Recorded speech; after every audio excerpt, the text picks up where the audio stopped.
오늘 잠언 27장 23절부터 보겠습니다. 잠언 27장 23절부터 27절까지 보겠습니다. 내 양떼의 형편을 부지런히 살피며 내 소떼에게 마음을 두라. 대저 재물은 영원히 있지 못하나니 면류관이 어찌 대대에 있으랴. 풀을 벤 후에는 새로 움이 돋나니 산에서 꼴을 거둘 것이니라. 어린 양의 털은 내 옷이 되며 염소는 밭을 사는 값이 되며 염소의 젖은 넉넉하여 너와 내 집의 음식이 되며 내 여종의 먹을 것이 되느니라. 아멘.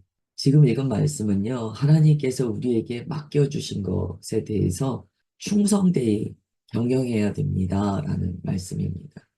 하나님께서는 우리에게 다양한 것들을 맡겨주십니다. 허락하세요. 가족도 있고, 직장도 있고, 교회도 있고, 삶 속에 많은 관계도 있습니다. 이런 많은 것들은요, 그냥 가만히 둔다고 해서 잘 되는 게 아니에요. 우리가 부지런히 경영에 나아가야 합니다.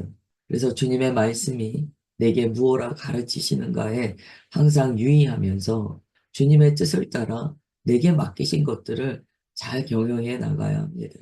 우리가 읽은 본문에는요, 목자와 양떼의 비유를 통해서 하나님께서 우리의 삶을 어떻게 이끌어 가시는가가 나타나요. 먼저 23절은요, 양떼의 형편을 부지런히 살펴라, 내 소떼에게 마음을 두라 라고 합니다. 당시는 목축업이 가장 주된 산업이었어요. 그래서 그 당시에 이스라엘 백성들은 다 집에 양떼가 있고 소떼가 있었다는 거예요.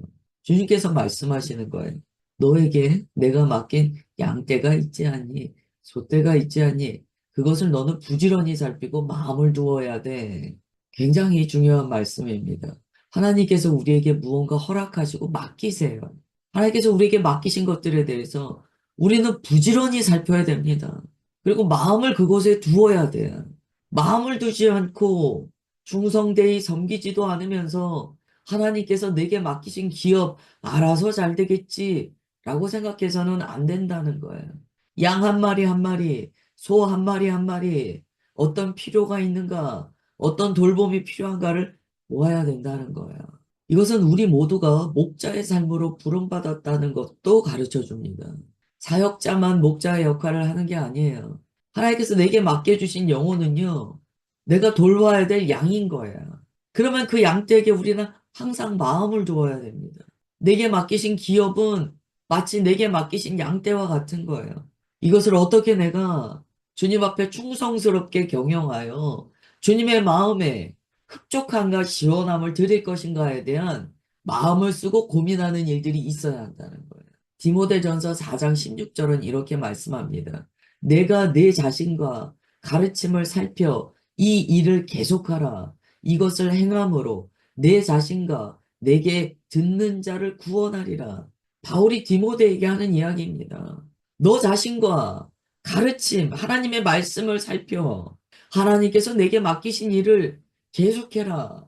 너를 살피고 내게 맡기신 양들을 살필 때 너 자신과 너를 통하여 말씀을 듣는 자를 다 구원할 수 있으리라 라고 이야기합니다. 저 같은 사람에게 주시는 말씀이죠. 나의 삶도 잘 경영하고 맡기신 영혼도 책임있게 돌보아야 한다는 말씀이에요. 이 말씀에서 우리가 좀 유의할 것은요. 너 자신을 살펴에 대해서도 중요하게 받아야 됩니다. 때로 하나님께서 무언가 맡기셨을 때 자기 자신을 살피지 않고 일만 잘하는 것을 생각할 때가 있어요. 만약에 양떼를 맡았는데 자기 자신의 영혼이 더러워지는 것을 알지 못하고 그냥 일만 잘한다고 해보겠습니다. 디모데전서 말씀에 따르면 영혼은 구원할 수 있어요. 그러나 자기 자신은 구원하지 못합니다. 주님께서는 양떼를 살피는 일을 통하여 양떼를 맡은 자도 구원받을 것이요. 양떼도 구원받아야 한다는 것을 가르쳐 주세요. 24절에는요. 재물에 대해서 말씀하세요. 재물과 면류관에 대해서 말씀하세요. 재물은 영원히 있지 못합니다. 그러나 면류관은 어떻습니까? 하나님께서 우리에게 주시는 면류관은 하늘에서 받는 상급이에요. 그래서 우리는요. 내가 생각하는 면류관이 무엇인가를 늘 살펴야 돼요. 나는 혹여 이 땅에서 있다 사라지는 사람이 만든 면류관에 집착하고 있지 않은가? 이 땅에서의 영광, 이 땅에서의 지위는요, 다 시듭니다. 다 꽃과 같아요. 시듭니다. 24절에서는 영원한 것을 보는 눈을 열라는 거예요. 잠시 있다 사라지는 것들에 마음을 두지 말고 무엇이 영원한 것인가에 대한 감각이 있어야 한다는 거예요.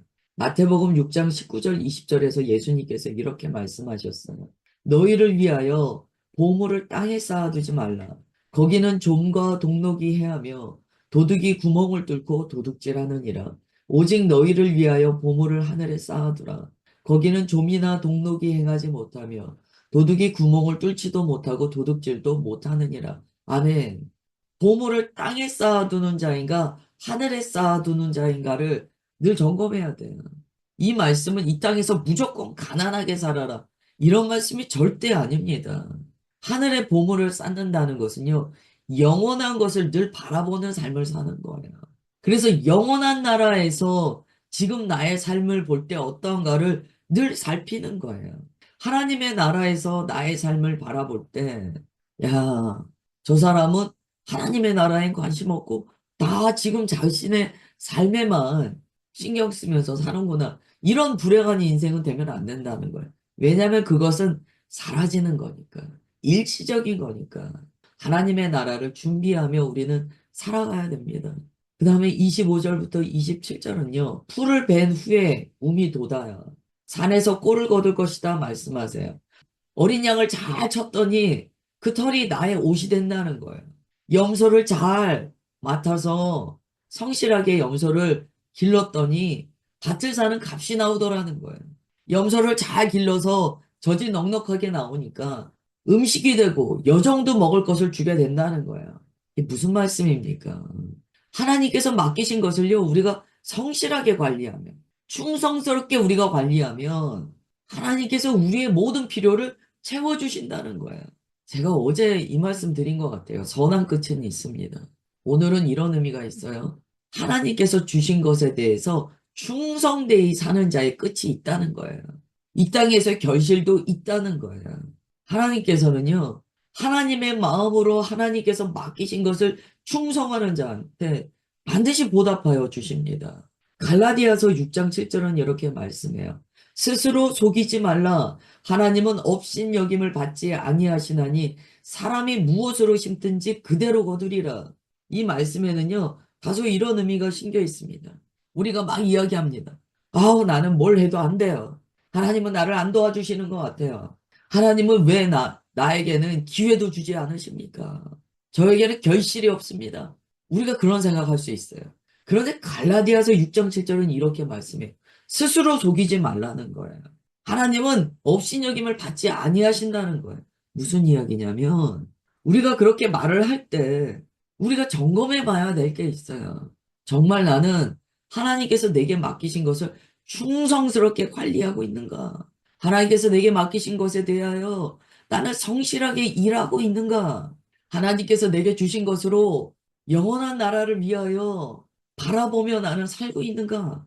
그러한 것들을 우리는 점검해야 돼요. 왜냐하면 주님께서는 우리가 주님의 마음으로 심은 것에 대해서는 결실을 준다라고 약속해 주셨기 때문이에요. 그래서 우리는 맡겨진 삶에요. 소홀함이 있어서는 안 됩니다. 충성스럽게 살아내야 돼요. 내게 맡겨진 가정이든지 교회든지 직장이든지 어떤 사역이든지 부지런히 살펴야 됩니다. 그리고 작은 일에 최선을 다해야 돼요. 일시적인 거, 생겼다가 사라지는 것에 막 집착해서 에너지를 거기다 다 쏟는 게 아니에요. 우리가 주께서 주신 이 땅에서의 기업을 열심히 경영하지만 언제나 우리의 마음은 주님의 나라에 있어야 돼요. 마음을 다 빼앗기면 안 돼요.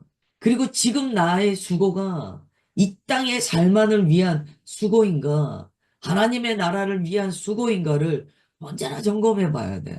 오늘은 우리에게 계속 말씀하세요. 성실한 것이 하나님께서 주시는 복의 문의 열쇠가 된다는 거예요. 우리는 다 청지기입니다. 하나님께서 맡기신 거예요. 내 것은 아무것도 없어요. 이 말씀의 나눔을 통하여 나의 충성됨을 다시 한번 되짚어 봐야 돼요. 고린도전서 4장 2절에 이렇게 말씀합니다. 그리고 맡은 자들에게 구할 것을 충성이니라. 여러분, 맡은 자에게요, 열매 가져와. 맡은 자에게 하나님께서 그렇게 말씀 안 하신다는 거예요.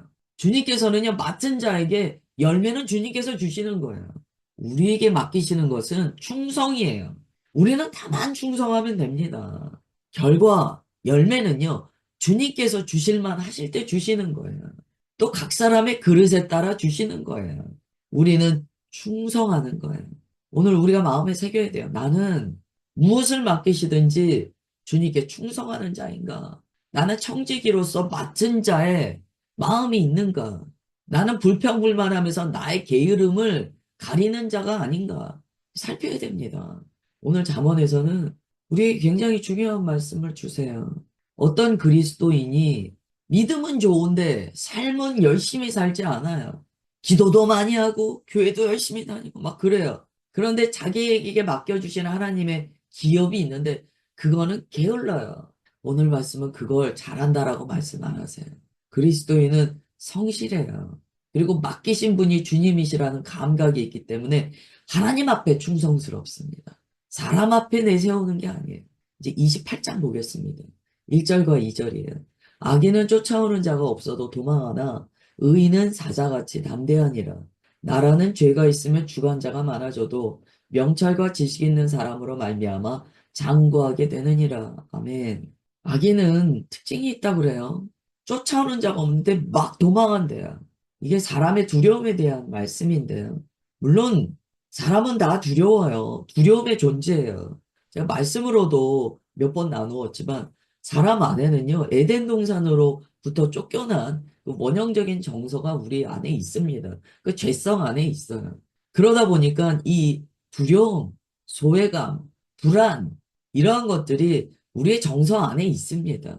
이 두려움이라는 것은 결국 우리 안에 있지만, 오늘 여기에서 말씀하시는 두려움은 조금 다른 거예요. 악인과 의인을 대조해서 말씀하세요. 악인은 쫓아오는 자가 없어도 도망하는 불안함과 두려움이 있다는 거예요. 이게 뭘까요? 의인은 그렇지 않대요.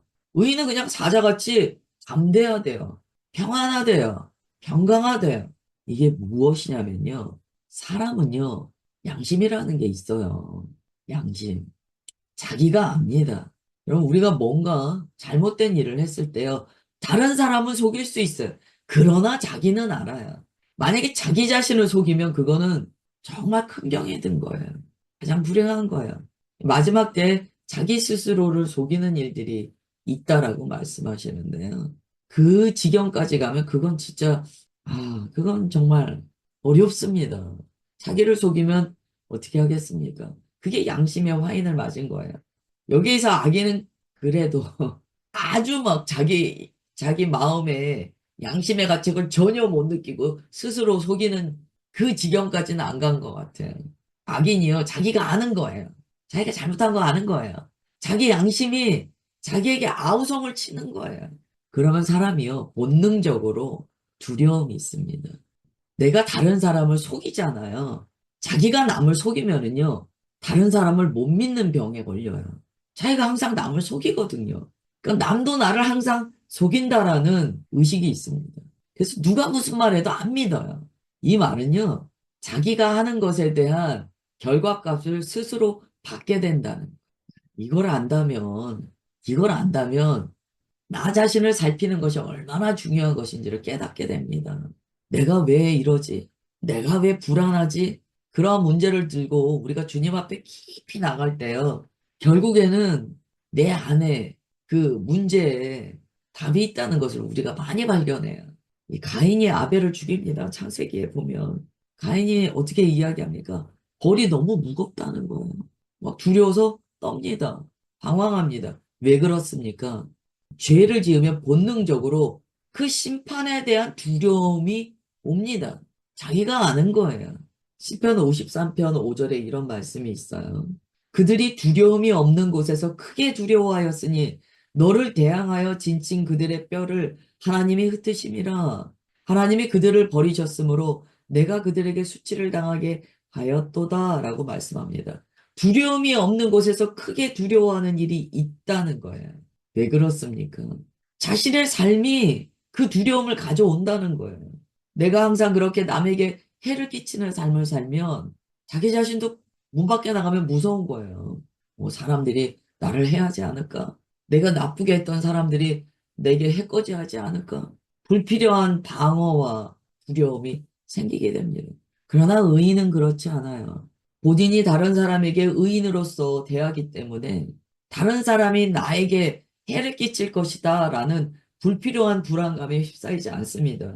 그리고 본인이 하나님의 말씀에 정직하게 살기 때문에 하나님께서 주시는 진리가 그를 자유하게 하고 담대하게 해요.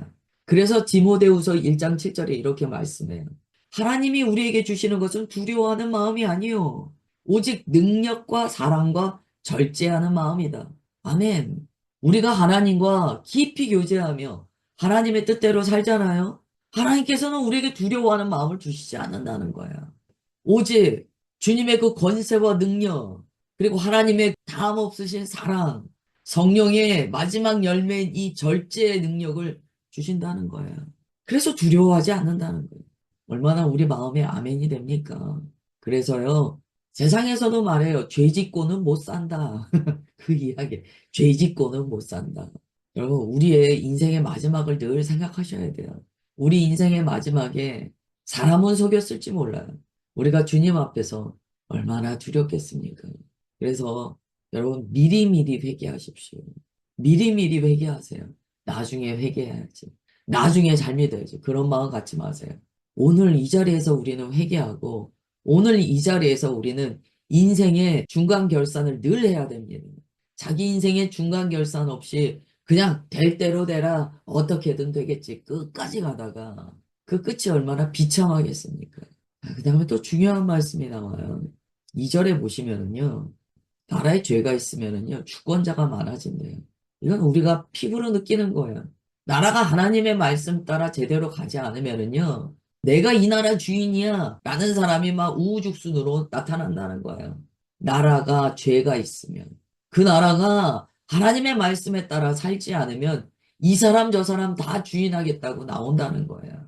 그러나 명철과 지식 있는 사람이 일어난다면 그 나라는 안정됩니다. 하나님의 말씀과 하나님의 명철과 하나님의 총명과 지식이 있는 사람이 순종하여 나라를 다스리게 되면 그 나라는 견고해진다는 거예요.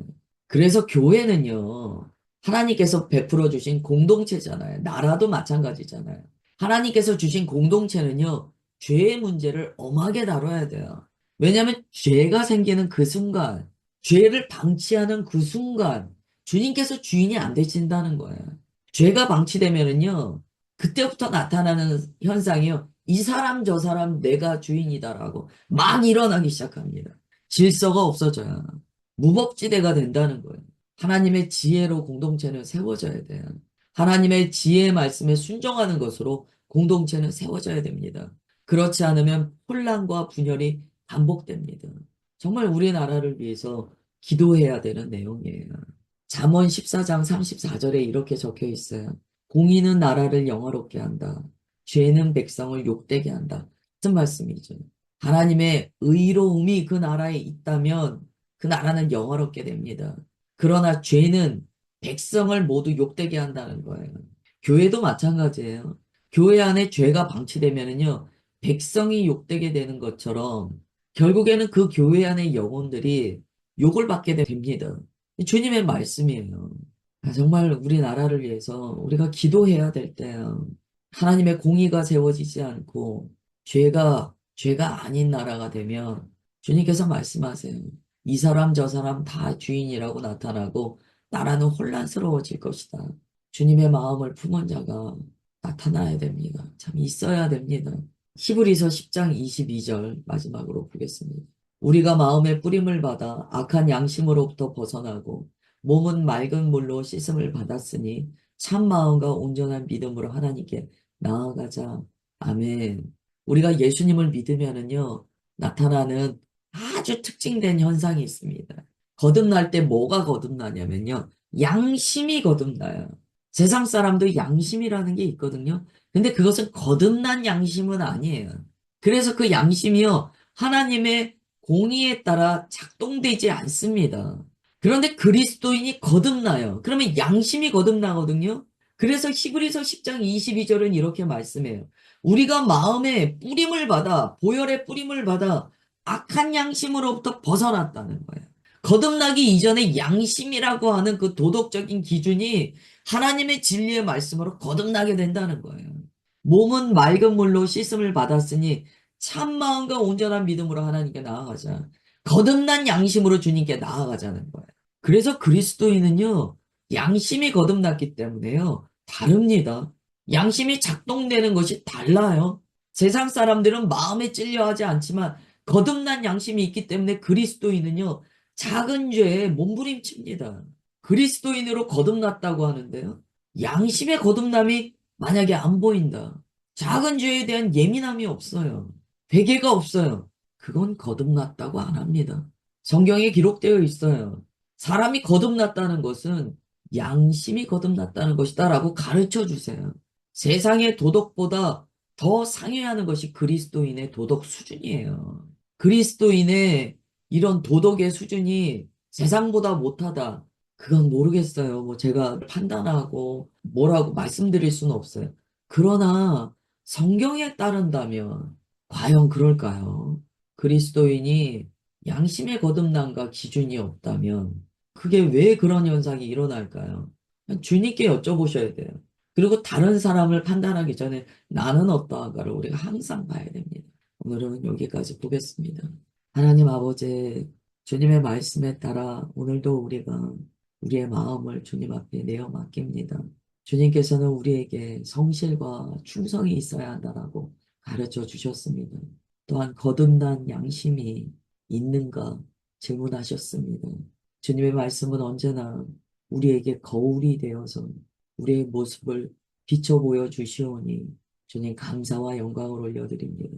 말씀의 거울에 나를 비추어 참되게 나는 주님의 자녀로서 살아가고 있는가를 점검하게 하시오니 오직 주님 앞에 순복하기로 결단합니다. 주의 자녀들 성령 하나님의 거룩한 기름을 부어주시고 보혈로서 그 양심과 마음을 깨끗하게 씻어 주옵소서. 그래서 주님의 말씀을 따라 살아내는 거룩하고 담대한 주의 자녀 되게 하옵소서. 그렇게 역사하여 주심을 감사드리오며 사랑하는 주 예수님의 이름으로 기도드리옵나이다. 아멘.